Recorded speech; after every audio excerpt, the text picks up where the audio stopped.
السلام علیکم ورحمۃ اللہ وبرکاتہ۔ امید کرتا ہوں کہ آپ سب خیریت سے ہوں گے۔ آج کا ہمارے بیان کا عنوان ہے شان اولیاء، جو کہ قاری حنیف ملتانی بیان فرما رہے ہیں، سماعت فرمائیں۔ والشاکرین والحمد للہ رب العالمین۔ اللہم صلی علی محمد وعلی آل محمد کما صلیت علی ابراہیم وعلی آل ابراہیم انک حمید مجید۔ اللہم بارک علی محمد وعلی آل محمد کما بارکت علی ابراہیم وعلی آل ابراہیم انک حمید مجید۔ قرآن کریم کی یہ آیات اس وقت تلاوت کی گئی 11ویں پارے سورت یونس کی چند آیات ہیں۔ خداوند کریم نے ان آیات میں ایک ایسے گروہ کا ذکر فرمایا، ایک ایسے طبقے کی پہچان بتلائی،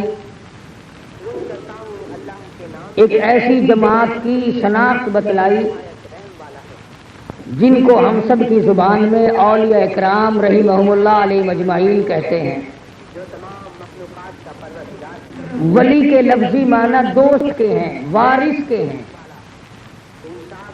ولی اللہ کے معنی اللہ کا دوست، اللہ کے دین کا وارث۔ بنگلے کوٹھی جائیداد مربع اقتدار جاہ و حشم پیدا کرنے سے ولی نہیں بنا کرتا، بلکہ ولی تو اللہ اور اس کے رسول صلی اللہ علیہ وسلم کی غلامی سے بنتا ہے۔ بے شک جتنا شریعت کا زیادہ تابع دار ہوگا اتنا ہی بڑا ولایت میں مقام رکھتا ہوگا۔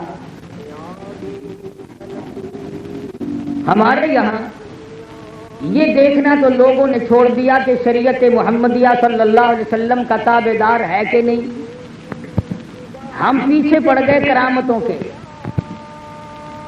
فلاں ولی یوں کر دیتا ہے، فلانا ولی یوں کر دیتا ہے، فلانے ولی نے یوں کر دیا، فلانے ولی نے یوں کر دیا، حالانکہ دین کے اندر ان باتوں کی کوئی حیثیت نہیں،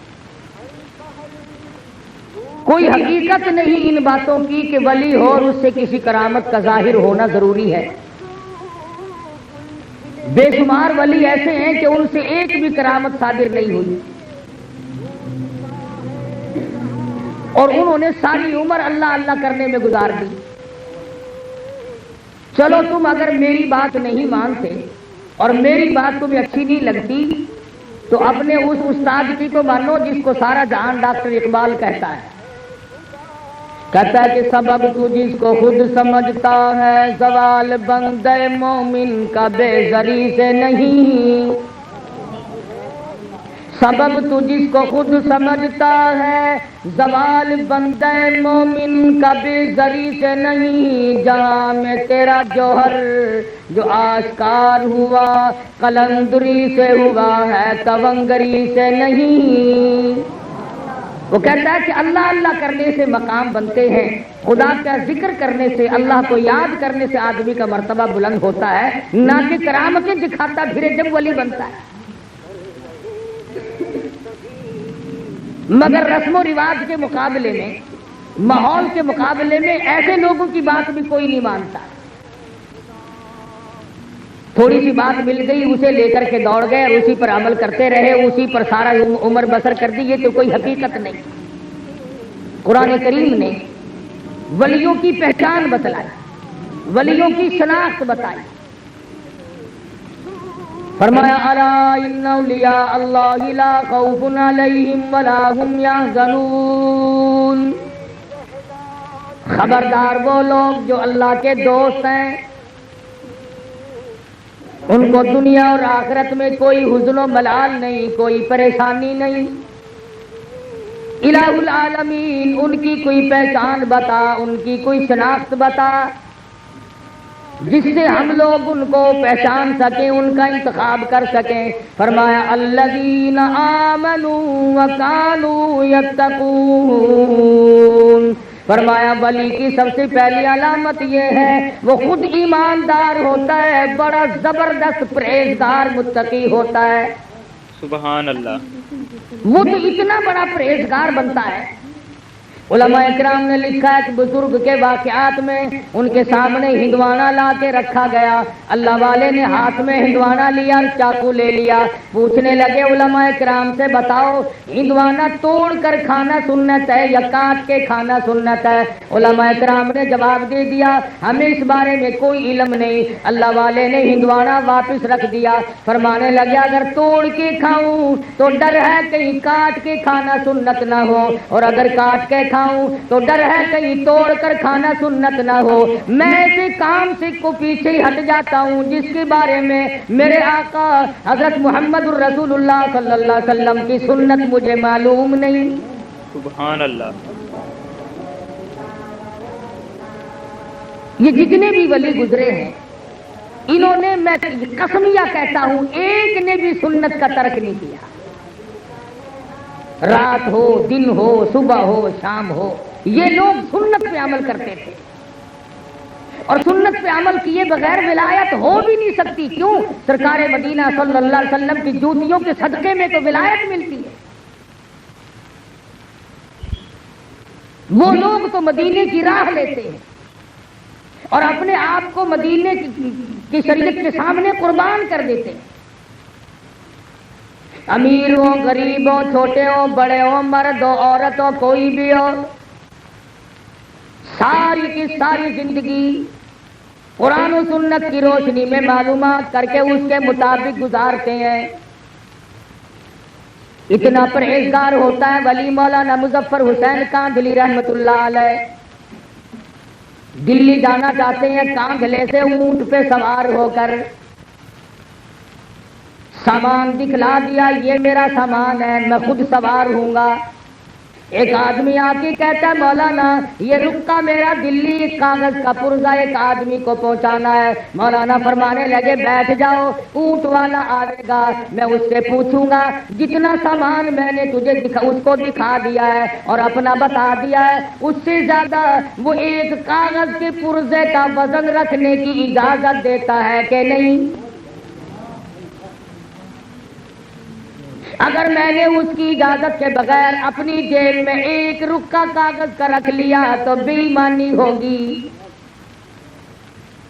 اس کی اجازت کے بغیر ایک کاغذ کا رکا رکھنا بھی جائز نہیں، اس لیے کہ سامان اس کو دکھا چکا ہوں۔ مولانا مظفر حسین کاندھلی رحمت اللہ علیہ دلی سے واپس ہونے لگے۔ اس زمانے میں بیل گاڑیاں چلا کرتی تھی تو حضرت بیل گاڑی پہ بیٹھ گئے، اور دوران گفتگو گاڑی چلانے والے سے معلوم ہوا کہ یہ گاڑی کسی رنڈی کی ہے، ایک کنجری کی ہے جس نے کرائے کی گاڑی رکھی ہوئی ہے اور یہ ملازم ہے اس کا۔ تو مولانا نیچے اتر گئے، فرمانے لگے بھی ذرا پیشاب کرنا ہے۔ اس کے بعد پیدل چل دیے کہ ذرا پاؤں کھولتا ہوں۔ 10 کوس کا سفر ہو گیا، وہ کہتا رہا مولانا بیٹھ جاؤ، انہوں نے کہا نہیں ساتھ ساتھ چلوں گا یوں ہی۔ جب 10 کوس کا سفر ہو گیا تو وہ گاڑی والا کہنے لگا مولانا میں سمجھ گیا ہوں، جب سے میں نے بتایا ہے کہ یہ ایک رنڈی کی گاڑی ہے اس وقت سے آپ اس میں سوار نہیں ہوئے، میرا خیال ہے کہ آپ اس میں سوار ہوں گے ہی نہیں۔ مولانا نے فرمایا ہاں بات تو یہی ہے۔ کہا حضرت مجھے واپس کیوں نہیں کر دیا؟ فرمایا بیٹھا اس لیے نہیں کہ گاڑی کنجری کی ہے، اور تجھے واپس اس لیے نہیں کیا کہ معاملے کے خلاف ہو جائے گا۔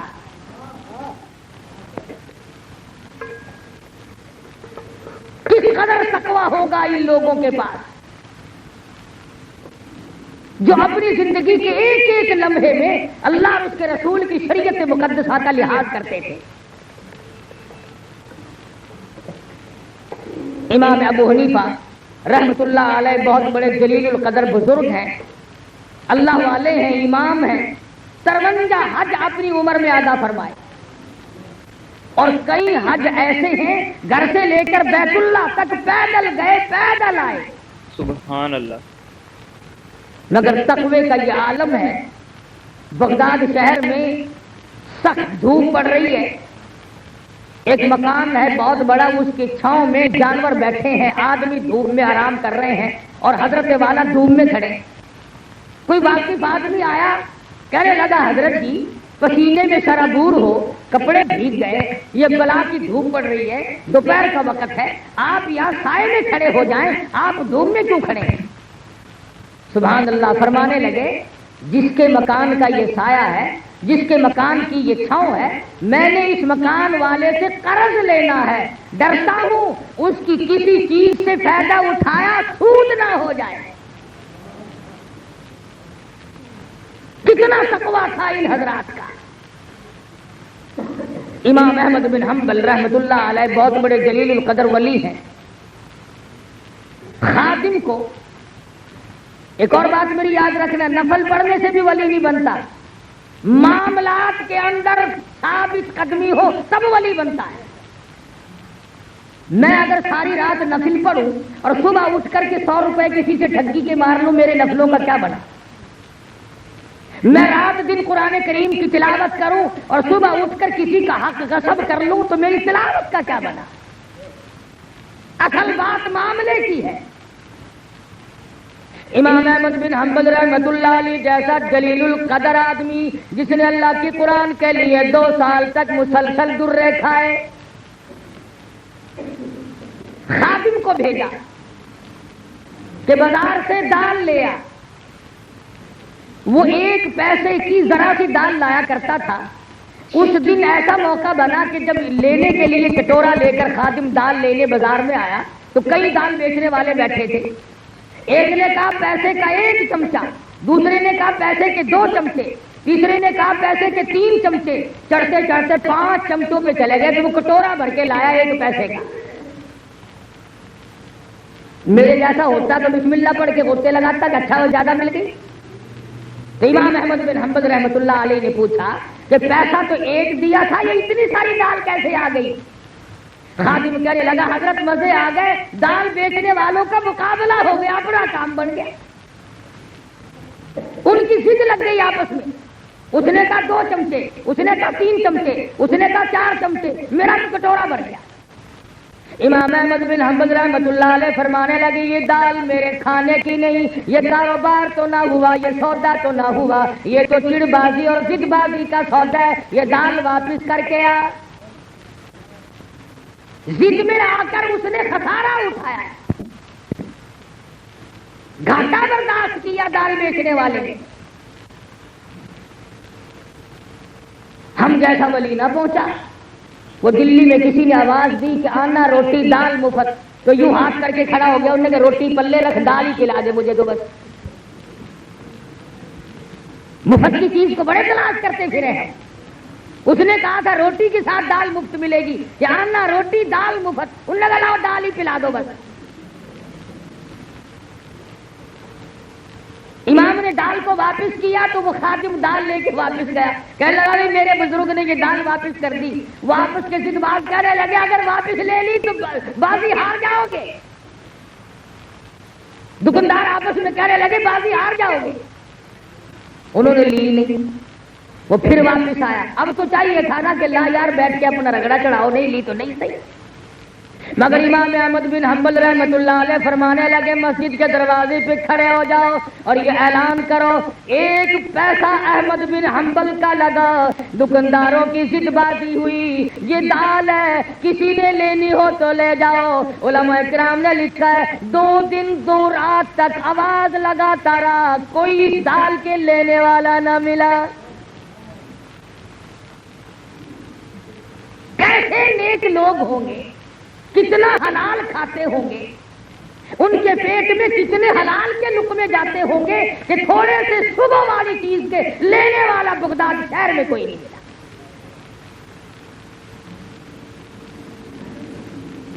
امام ابو حنیفہ رحمۃ اللہ علیہ کے سامنے ایک آدمی آیا، پوچھا کیا بات ہے؟ کہنے لگا کہ میری بکری گم ہو گئی۔ کیسی تھی بکری؟ کہ جی بہت اچھے گوشت کی، فربار موٹی تھی۔ امام ابو حنیفہ رحمۃ اللہ علیہ نے معلوم کیا کہ بکری کی زیادہ سے زیادہ عمر کتنی ہوتی ہے؟ کسی نے بتلایا ماہر نے کہ 7 برس۔ امام ابو حنیفہ نے 7 برس تک بکری کا گوشت نہ کھایا، اس شبے میں کہ وہ بکری شاید آج کٹ گئی ہو، آج کٹ گئی ہو، آج کٹ گئی ہو۔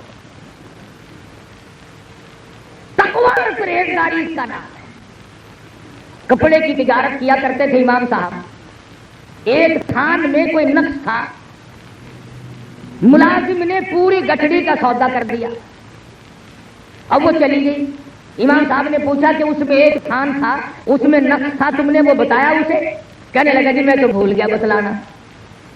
فرمایا کہ اس گٹھڑی، وہ جو گٹھڑی ہے وہ تمام سے تمام کی رقم جتنی بھی ہے، اب کیسے مختص کیا جائے کہ یہ پیسہ اس گھٹیا تھان کا ہے اور یہ پیسہ اچھے تھانوں کا ہے؟ فرمایا اعلان کرو ابو حنیفہ کے کپڑے کی گٹھڑی کی قیمت ہے، ایک تھان اس میں گھٹیا تھا، اس کے پیسے بھی بیچ میں ملے ہوئے ہیں۔ علماء نے لکھا ہے خادم کئی شہروں میں پھرا، اس گٹھڑی کی قیمت کو اللہ واسطے لینے والا کوئی نہ ملا۔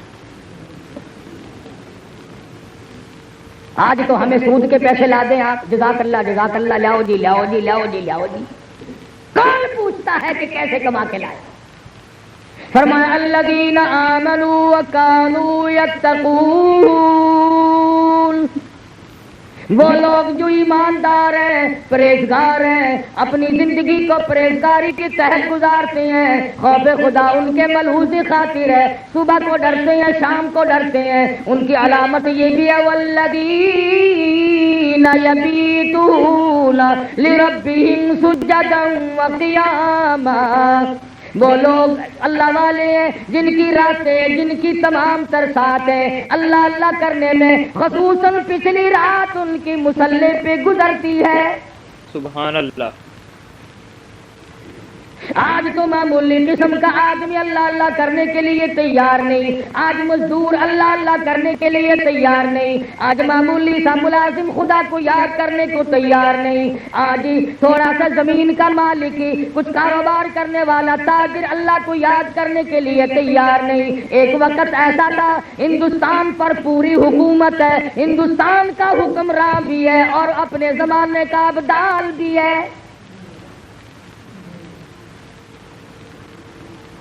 آج تو 2 ٹکے جس کے پلے آ گئے، اس سے اس کا غرور ختم نہیں ہوتا، اس کی انانیت ختم نہیں ہوتی۔ اللہ میاں نے تھوڑا سا حسن دے دیا، قبر میں جانے تک اس حسن کا غرور ختم نہیں۔ اللہ میاں نے تھوڑا سا کاروبار دے دیا، اس کاروبار پر اتنا گھمنڈ ہے، فرمایا قل اللہ یحییکم ثم یمیتکم ثم یجمعکم الی یوم القیامۃ لا ریب فیہ۔ او امیروں، او وزیروں، او سفیروں، او تاجروں، او ذمہ داروں، او پیروں، او بڑے بڑے مولویوں، میرا دربار بڑا مہنگا ہے، جب آؤ گے تو تم قل اللہ یحییکم، میں نے تمہیں زندگی دی، یہ نعمتیں میں نے عطا کی ہیں، ثم یمیتکم، میں تمہیں برباد کر دوں گا، ثم یجمعکم الی یوم القیامۃ لا ریب فیہ، پھر مجھے اپنی کبریائی کی قسم تم سب کو اپنے پاس کھڑا کر کے ایک ایک سانس کا حساب لوں گا۔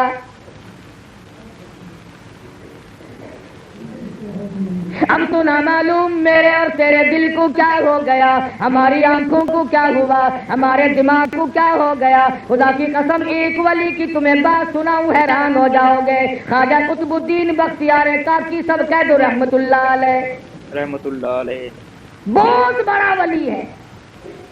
بابا فرید الدین سکر گنج رحمت اللہ علیہ پاک پٹن شریف والوں کا پیر ہے، بڑے بڑے ولیوں کا پیر ہے، بڑے بڑے بزرگوں کا پیر ہے۔ خواجہ قطب الدین بختیار کاکی رحمت اللہ علیہ دلی میں بہت بڑے ولایت کے منصب پہ فائز ہیں۔ موت تو پیروں کی بھی آتی ہے، موت تو مولویوں کی بھی آتی ہے، میں نے سنا ہے کہ صدروں کی بھی موت آ جاتی ہے، میں نے سنا ہے گورنر بھی مر جاتے ہیں، میں نے یہ بھی سنا ہے کہ وزیروں کے بنگلے بھی سنسان ہو جاتے ہیں، میں نے سنا ہے بڑے بڑے تاجروں سفیروں کی کوٹھیاں ویران ہو جاتی ہیں۔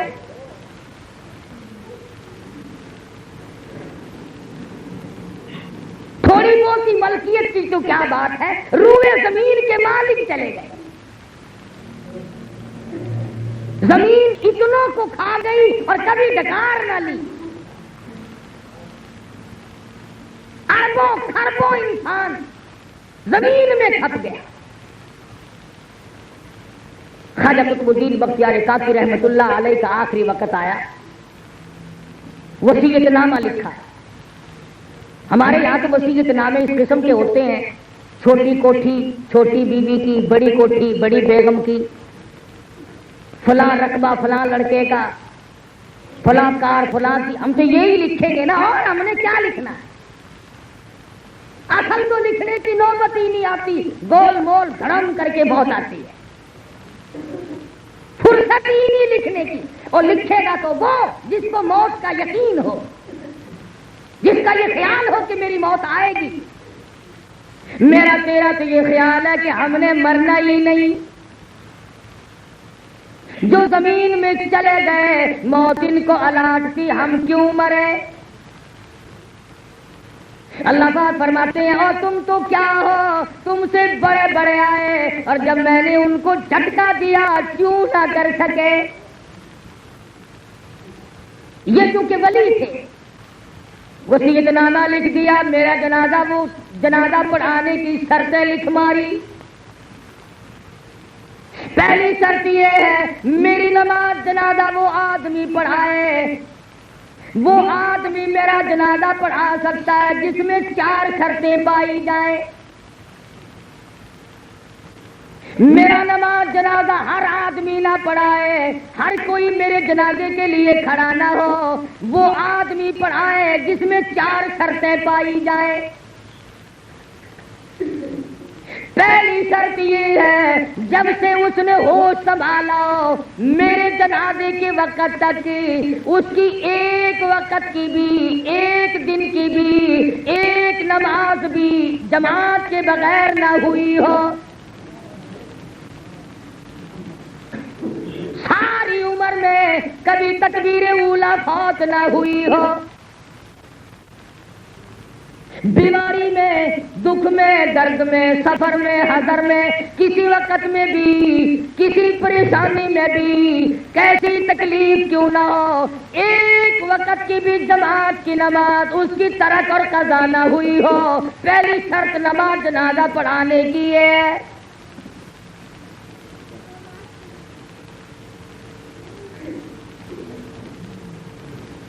اس زمانے میں لوگ ایسے مل جایا کرتے تھے۔ امام ابو حنیفہ رحمۃ اللہ علیہ کے واقعات میں لکھا ہے 40 برس تک عشاء کے وضو سے فجر کی نماز پڑھی۔ ایسے لوگ، علامہ ایوب سختانی رحمۃ اللہ علیہ کے واقعات میں لکھا ہے کہ ساری عمر میں ایک دن 1 رکعت نکلی اور وہ بھی ماں بڑی بیمار تھی، اس کو دوا پلانے میں دیر ہو گئی۔ ساری عمر رویا کرتے تھے کہ میری 1 رکعت قضا ہو گئی ساری عمر میں جماعت کی۔ ہمیں جماعت کی پرواہ بھی نہیں۔ علماء کرام نے لکھا جماعت بہت بڑی شے۔ عبداللہ بن ام مکتوم رضی اللہ تعالیٰ عنہ مدینہ منورہ میں نابینا صحابی ہے، مدنی کریم صلی اللہ تعالیٰ علیہ وسلم کی خدمت عالیہ میں حاضر ہوا، عرض کرنے لگا یا رسول اللہ میرے ماں باپ آپ پہ قربان ہو جائیں، محتاج ہوں، معذور ہوں، مجبور ہوں، نابینا ہوں، ٹھوکریں لگتی ہیں، چکر بھی لگ جاتی ہے، نماز کے لیے آتا ہوں، اگر آپ اجازت دیں تو میں گھر میں نماز ادا کر لیا کروں۔ رحمت دو عالم صلی اللہ علیہ وسلم نے فرمایا ہاں تو مجبور ہے گھر میں نماز ادا کر لیا کر۔ وہ ابھی پوچھ کر 10 قدم نہ گیا ہوگا کہ جبریل امین تشریف لائے۔ عرض کیا یا رسول اللہ آپ نے عبداللہ بن ام مکتوم کو گھر میں نماز پڑھنے کی اجازت دے دی، حالانکہ ایسے لوگوں کی وجہ سے دوسروں کی نماز قبول کی جاتی ہے، ایسوں کی وجہ سے تو دوسروں کی نماز مقبول ہوتی ہے، آپ نے اس کو گھر میں نماز کی اجازت کیوں دی؟ واپس بلایا اور فرمایا عبداللہ اذان سنتے ہو؟ جی ہاں یا رسول اللہ سنتا ہوں۔ فرمایا پھر تو مسجد میں آنا ہی پڑے گا۔